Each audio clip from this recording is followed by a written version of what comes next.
Boa noite. Noite comprida, gostosa, cheia de coisas boas para curtir. Eu venho apresentar o Denis Rosenfeld, que é um articulista de dos jornais O Estado de São Paulo e O Globo, editor da revista Filosofia Política, é professor de filosofia na Universidade Federal do Rio Grande do Sul e pesquisador do Conselho Nacional de Desenvolvimento Científico e Tecnológico. O Rosenfeld também é graduado em filosofia na Universidade Nacional Autônoma do México, doutor de Estado pela Universidade de Paris, pós-doutor na École Normale Supérieure de Fontenay-Saint-Claude, é consultor de análise política para empresas, grupos financeiros, associações empresariais e partidos políticos. É autor de diversos livros, entre eles Justiça, Democracia e Capitalismo. E hoje ele vem nos falar sobre Rav Kook e a Travessia de Israel, filosofia e mística vistas por um político. Bem-vindo. Boa noite, Andréia. Agradeço a você, agradeço ao a CIP por esse convite. Como não temos muito tempo, né, o tempo é determinado, eu acho mais interessante começar diretamente no ponto. Nós estamos vivendo uma travessia, extremamente delicada, nós estamos vivendo uma travessia que diz respeito diretamente ao coronavírus, uma epidemia que atravessa, por assim dizer, todos os nossos lares, atravessa as nossas vidas, sem que nós saibamos exatamente qual é que vai ser o desfecho desse processo. Quando eu falava com o Rabino Rogério, e nós pensamos no Rav Kook como um motivo dessa minha apresentação, eu me lembrei precisamente desse grande pensador, desse grande místico, e, de certa maneira, também um político, que foi esse rabino que conseguiu juntar o sionismo político com a tradição religiosa. Até então, o que nós tínhamos do ponto de vista do judaísmo? Do ponto de vista do judaísmo, nós tínhamos aquele anseio de volta a Jerusalém, que aparece nas nossas preces, nas nossas orações, e que se recusava a qualquer tipo de abordagem que pudesse ser política no que diz respeito a uma imigração para Israel e a criação do Estado de Israel. O Rav Kook chega na Palestina, na época ainda sob mandato turco, pertencente ao Império Turco, em 1904. Ele está imbuído de que o judaísmo deve, na sua totalidade, na sua diversidade, nas suas diferenças, ele deveria ser unificado. Ou seja, que deveria haver sempre uma tarefa de unificação, de conciliação e de diálogo. Ele foi formado na mística, foi formado na Cabala, era especialista também no Talmud, e ele se colocou uma questão que é da maior relevância. Ao chegar em Israel, tentando precisamente unir essas diferentes tendências, ele se defrontou ao seguinte problema: como é que pode, ou como é que podia, que judeus socialistas, judeus ateus, judeus nacionalistas, que não tinham nenhuma vinculação com a religião judaica, não seguiam regras cerimoniais nenhuma, como é que esses judeus se tornaram, por assim dizer, o grupo de combate, a liderança, os precursores, os protagonistas da criação do Estado de Israel? Então ele se pergunta pelo seguinte: ora, isso aí era um anseio do mundo religioso. Mas esse mundo religioso não era um mundo que aceitava os sionistas, não era um mundo que aceitaria a volta, por assim dizer, de séculos pensada, sentida em relação a Sion. Mas nesse momento ele vai se colocar: bom, então quem são esses indivíduos? São socialistas, são anarquistas, são revolucionários, são marxistas. Então ele começa a elaborar uma doutrina. Isso que me chama particularmente a atenção no Rav Kook, por isso eu gosto tanto dele. Ele é um cara provocador. Ele é um cara que procura pensar os problemas do seu tempo. E ele procura pensar qual é essa travessia do povo judeu. Aonde vai desembocar essa travessia? Veja bem, nós estamos em 1904. Ele vai morrer em 1935. portanto, antes do Holocausto e antes da criação do Estado de Israel. Eu utilizei também essa analogia no seguinte sentido: nós estamos também numa travessia. Nós não sabemos qual é que vai ser o desfecho dessa travessia. Vamos ficar doentes? Não vamos ficar doentes? Voltaremos à normalidade? Haverá a mesma normalidade? Como é que vai se dar essa travessia? Como é que nós vamos sair dessa situação de anomia para uma situação de normalidade? Se é que voltaremos à mesma normalidade? Ou como vai se reestruturar a vida? Então, esse rabino, que era um pensador, ele vai imbuído precisamente desse pensamento da sua época. Na verdade, ele utiliza uma expressão de Hegel, embora ele não cite, ele diz: a filosofia é o seu tempo captado no pensamento, é o seu tempo aprendido no pensamento. Então, ele quer aprender o seu tempo no pensamento. Qual é o seu tempo? O seu tempo é o tempo da tradição ortodoxa judaica, é o tempo do nacionalismo político nos vários países europeus, que não tem nada a ver diretamente com o nacionalismo judaico, é o tempo do movimento socialista e do movimento comunista, e é o tempo também onde um grupo de judeus imbuído desses ideais socialistas, eles decidem imigrar para a Palestina, para lá construir um lar judeu. Então, ele já faz uma primeira união que é muito interessante. Ele pega o nacionalismo não judeu, que estava invadindo, por assim dizer, os shetls, as comunidades judaicas, era uma ideia que aparecia, e essa ideia que aparecia, ela toma conta também desses judeus que pensam o seu mundo, são invadidos por esse mundo. Agora, o que faz o Rav Kook? Diz: não, há a ideia da nação judaica. E a nação judaica é uma ideia que vem precisamente da sua própria história. Aliás, até faria aqui um breve parênteses, eu não tenho muito tempo, mas um filósofo que pensou muito bem isso foi Rousseau. Rousseau tem um texto que chama Sobre os Judeus. É um texto, ele diz: olha, os judeus é um povo, é uma nação sem Estado, mas conseguiu ter uma legislação própria, e ele põe, inclusive, Moisés no nível de Licurgo e põe no mesmo nível do Numa, o rei romano. Então, aqui o judaísmo tem a sua noção própria de nação, que é uma noção não política de nação no sentido estrito, como é utilizado pelo mundo não judeu, mas se dá pela legislação, pelo culto, pelos rituais, pela liturgia e pela adesão a uma religião, por mais que essa religião apareça, então, aí sob a forma de uma nação, não apareça apenas sob a forma de uma crença em Jeová, mas aparece também sob a forma, repito, de uma legislação que lhe dá uma articulação política. Então, essa nação, o que lhe falta? O que lhe falta a essa nação é uma terra. O que lhe falta é um território. Aliás, Rousseau já dizia isso: só está faltando ao povo judeu ter um território. E o Rav Kook empreende precisamente essa tarefa de pensar como essa nação vai ser uma nação política.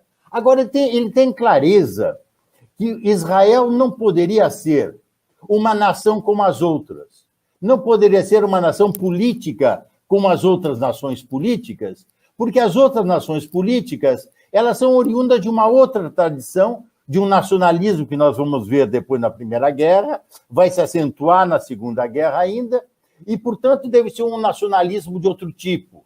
Deve ser um nacionalismo baseado na Torá, deve ser um nacionalismo baseado em leis morais, deve ser um nacionalismo que distinga o povo judeu enquanto nação de outros povos. Essa é uma ideia, por exemplo, que vocês vão encontrar em Martin Buber, que insiste muito sobre esse ponto também.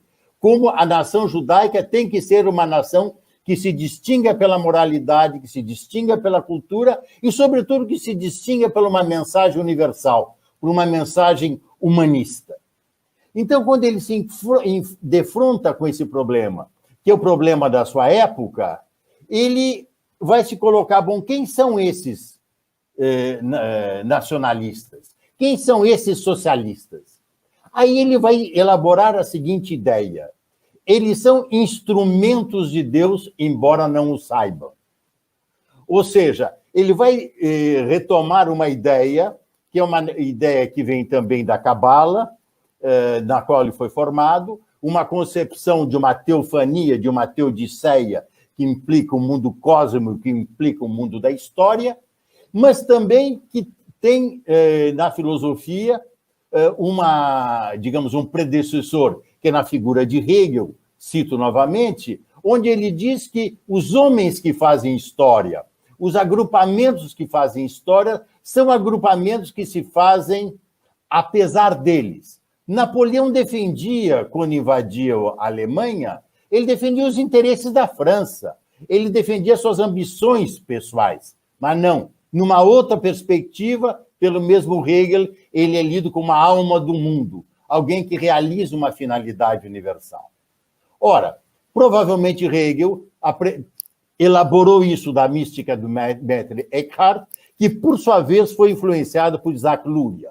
Então, a mística judaica já aparece também nesse arcabouço filosófico. E, nesse momento, o que fará o Rav Kook? Ele começa a fazer uma pregação junto a esses pioneiros do Estado de Israel, e uma pregação até religiosa em relação a eles. Mas aí ele vai enfrentar o seguinte problema. O Messias deveria vir em Jerusalém. Deveria se realizar lá. Mas, evidentemente, ele não pode um dia aparecer, todos vão se converter, onde vão morar? Como é que os judeus de todo o mundo vão se deslocar para essa Terra Santa? Então, esse trabalho deve ter um trabalho preparatório.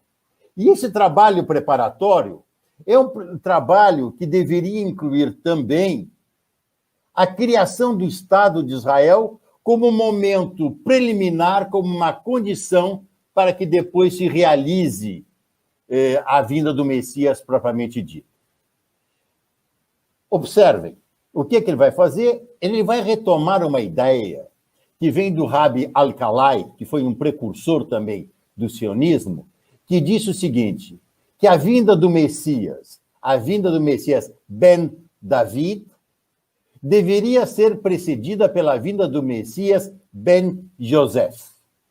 O Messias Ben Joseph poderia ser um socialista, poderia ser um anarquista, poderia ser um revolucionário, porque ele age de uma maneira que aparentemente busca os seus próprios objetivos, mas, na verdade, ele está realizando um objetivo e uma finalidade muito maior. No caso, a finalidade histórica de preparar a vinda do Messias. Esse discurso, inclusive, o Rav Kook proferiu quando da morte de Theodor Herzl. E aí ele foi, aliás, criticado pelo establishment religioso da Palestina, que via ele como um herético. Então, vocês vejam a situação enquanto ele se coloca. Quer dizer, então ele vai ver que aquele grupo de sionistas, políticos, nacionalistas, seriam instrumentos de Deus. E esses instrumentos de Deus estariam para realizar a ideia messiânica. Então, ele parte, digamos, no seu trabalho pastoral, vamos dizer dessa maneira, para convencer, inclusive, esses pioneiros de que eles estariam realizando um trabalho divino. Ele visita as kibbutz, ele procura fazer com que liberdade sexual dos pioneiros, das pioneiras, seja regrada religiosamente, ele procura que eles observem o Shabat, ele procura introduzir a carne kosher, mas os pioneiros não estavam, digamos, receptivos dessa sua mensagem. Mas para ele isso não importa. O que importa é que a mensagem dele fosse, de qualquer maneira, transmitida. E essa imagem que ele transmitia, inclusive, o tornou um grande rabino de Israel. Ele terminou sendo o grande rabino Askenazi de Israel, o primeiro grande rabino Askenazi. E ele procurou, precisamente, essa confluência. Ele procurou essa unidade. E, ao procurar essa unidade e essa confluência, ele voltou precisamente à Cabala. E a Cabala que orienta a sua ação política. Em que sentido ela orienta? Ela diz, por exemplo, que o bem, muitas vezes, está escondido no mal. Que a centelha do bem brilha em ações que aparentemente são más, ou podem mesmo ser más. Agora, jamais se pode abandonar a realização de Deus pelas suas centelhas. Isso é uma questão, por exemplo, que aparece claramente em Isaac Luria, para darmos aqui um exemplo muito concreto. Da mesma maneira que uma pessoa de uma imagem ruim, ela pode ser muito feia, vamos dizer dessa maneira, ela pode ser muito bela por dentro. Então, essa leitura entre o feio e o belo, o mal e o bem, fazem parte dessa concepção, cujo objetivo consiste precisamente em que o pensamento una as diferenças, que o pensamento se abra ao diálogo, que o pensamento faça dessa maneira, se torne praxis, se torne uma ação voltada para a realização do bem, voltada, no caso, para a realização do Estado de Israel, antes, muito antes, poucas décadas antes, que ele venha a se tornar uma realidade.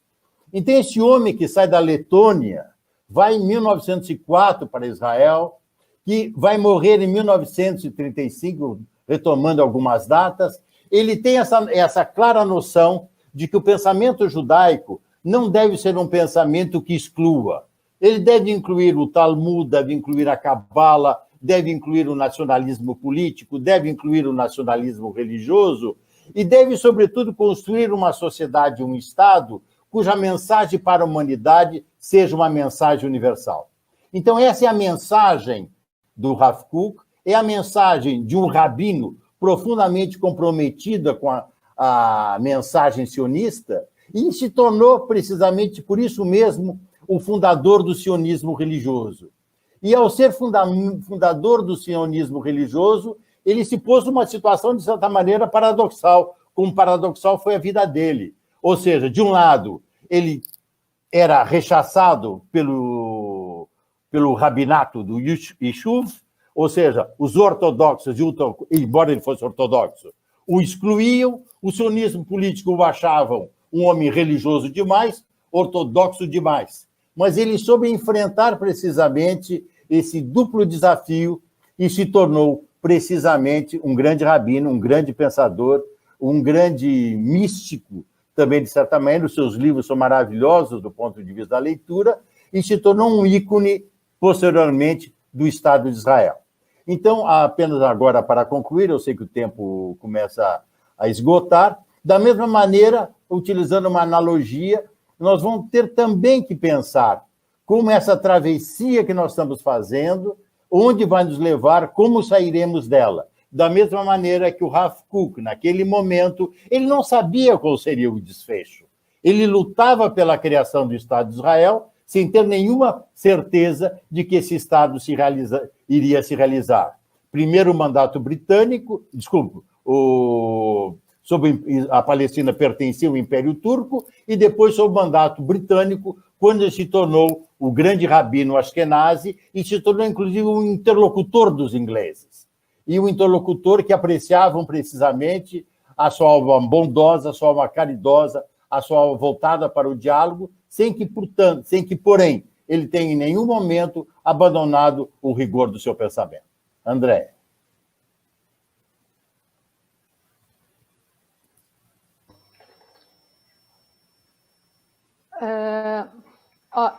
Nós temos uma pergunta do Gabriel Neysten. Quais são as contradições nessa unificação entre o cósmico histórico gerado no plano político israelense no pós-67? Ele também quer saber se existe alguma legitimação dessa narrativa na criação do Estado de Israel mais segregador. Vamos primeiro tomar o exemplo aí de 67. Eu acho bem interessante aí. A guerra de 1967 foi uma guerra que, de certa maneira, uniu os judeus de todo o mundo, e foi uma guerra onde, pela primeira vez, depois de milênios, por assim dizer, os judeus puderam, e nas últimas décadas, certamente, onde os judeus puderam entrar livremente para a reza no Muro das Lamentações. É muito interessante porque o general que conduzia a entrada, precisamente, lá de Jerusalém, da velha Jerusalém, já sob os muros, quando o exército, a IDF, ela entra, ele não sabe onde fica o templo. Então, eles encontram um homem lá, vestido de árabe, que era um judeu convertido, que tinha 2 mulheres árabes, e eles dizem, vocês vão para aquela ruela, seguem ali, por ali, depois você entra à direita e vocês chegam aos muros das lamentações.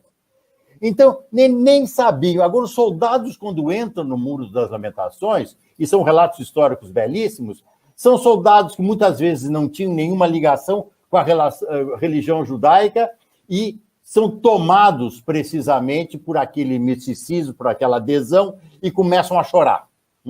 Então, eu acho que aí mostra muito bem também, um pouco no sentido do Rav Kook, quando Jerusalém se torna novamente, politicamente, inclusive, a capital do povo de Israel. Mas aquele mesmo general, cujo nome agora me foge, ele foi instado pelo capelão do exército israelense e disse, aproveite agora que estamos chegando e explodam o Domo da Rocha. Ao que o Sijão disse, se você repetir essa proposta, eu vou mandá-lo prender. Isso para um outro general que era precisamente da ala religiosa, por assim dizer, do exército. Então, isso mostra muito bem como aqueles soldados, ao mesmo tempo que se curvaram diante do Muro das Lamentações, sabiam que a diferença religiosa e a tolerância deveriam ser preservadas. Agora, então, isso do que diz respeito a 67, daí que eu acho que todas as discussões posteriores sobre divisão da cidade de Jerusalém, isso aí, eu acho que historicamente, para os judeus, é uma coisa completamente ultrapassada. Agora, eu te diria também, por outro lado, o seguinte, o movimento do Rav Kook terminou depois ganhando uma conotação religiosa além daquilo que ele tinha previsto, graças ao trabalho do seu filho, um outro rabino, Tzvi Kook, que realmente depois veio a fazer parte do movimento da direita israelense no que diz respeito à anexação dos outros territórios, Hebron, entre outros, dentro aí de uma mensagem propriamente religiosa. Então, hoje Israel vive precisamente um momento onde se enfrentam de diversas maneiras um sionismo político e um sionismo religioso. Agora, eu te diria que no caso do Rav Kook, no caso do Buber, inclusive, que era até favorável ao Estado binacional, eles mantinham precisamente essa ideia sionista, mantinham a ideia do sionismo religioso, mantinham a ideia de uma cultura baseada na moralidade e, ao mesmo tempo, aceitavam, digamos, as agruras de um tempo onde as lutas são políticas, onde os estados são políticos e Israel, como qualquer estado, tem que se afirmar politicamente, tem que se afirmar pela força. O Daniel Vilhordo pergunta se alguma surpresa o Rav Kook ter se tornado um símbolo do fundamentalismo religioso, em especial tendo em vista, né, essa ideia de que o nacionalismo em Israel deveria ser baseado na Torá e na moralidade. Agora, só uma coisa, o Rav Kook morre em 35. Ele morre em 35, portanto, ele morre antes de 39, quando começa a guerra, e muito antes, por exemplo, do Estado de Israel. O que aparece depois é basicamente o trabalho do filho dele, o trabalho dos discípulos dele, que organizam seus escritos e depois vão ter uma atuação política bastante grande. Eu te diria o seguinte, pelo que eu conheço da obra do Kook, era um homem cujo trabalho político estava baseado na tolerância. Ele prezava o diálogo acima de tudo. Por exemplo, quando ele visitava os kibbutz, ele também discutia com ele sobre a mão de obra árabe, como é que se fazia a cooperação entre árabes e judeus, como é que eles iam formar uma comunidade religiosa também, e não apenas uma comunidade política. E como essa comunidade política também se faria naquele então no diálogo com os árabes. Agora, nós não podemos esquecer o seguinte, a realidade política é dura, a realidade política é cruel. Quando a ONU determina a partilha do Estado de Israel, da Palestina, e, portanto, um Estado entre os judeus e árabes. Os árabes foram aqueles que não reconheceram o Estado de Israel e partiram para um ataque concertado entre todos os Estados árabes. E uma das lideranças, o Mufti de Jerusalém, ele tinha o seguinte lema: vamos jogar os judeus ao mar.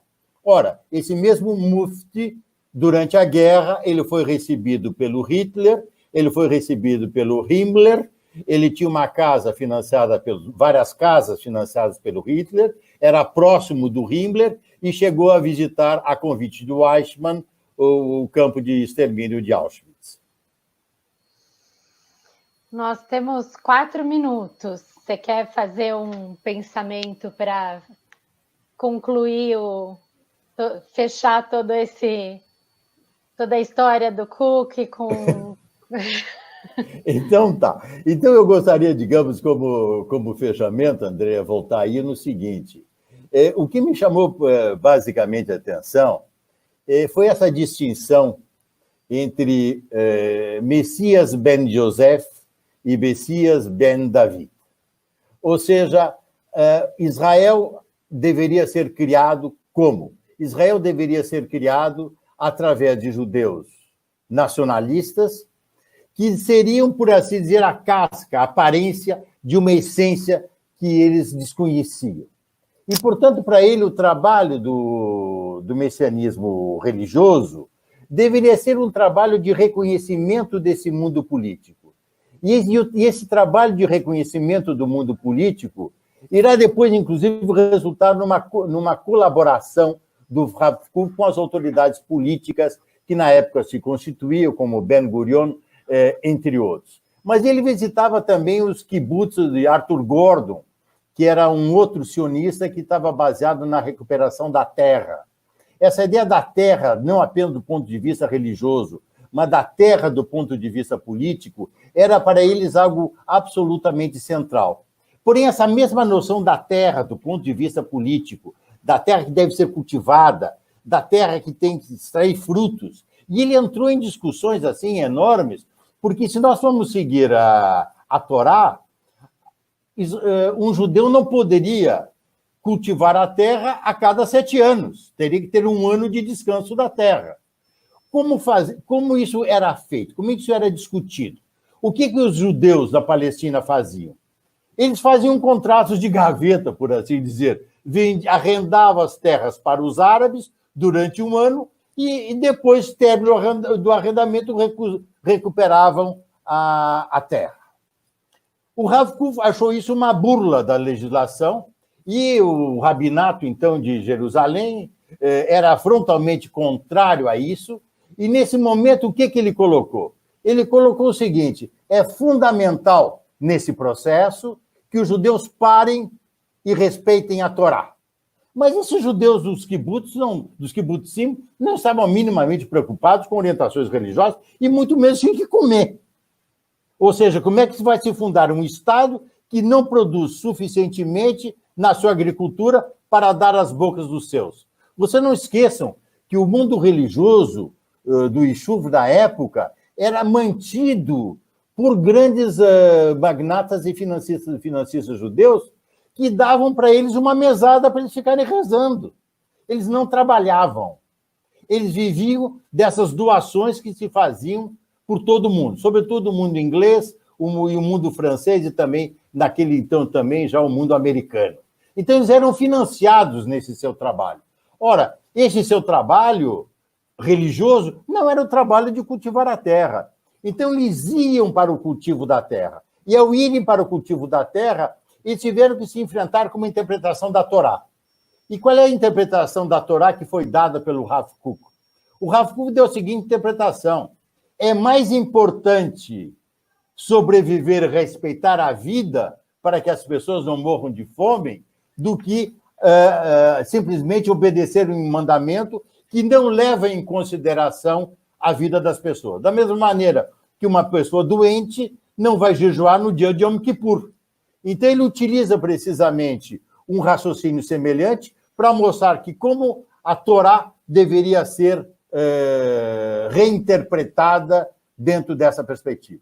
Nesse sentido, apenas concluindo, André, ele seria, digamos, um discípulo do Talmud, um intérprete do Talmud. Se você pegar um Talmud, você corta um fio de cabelo em 10 pedaços e ainda acha que pode...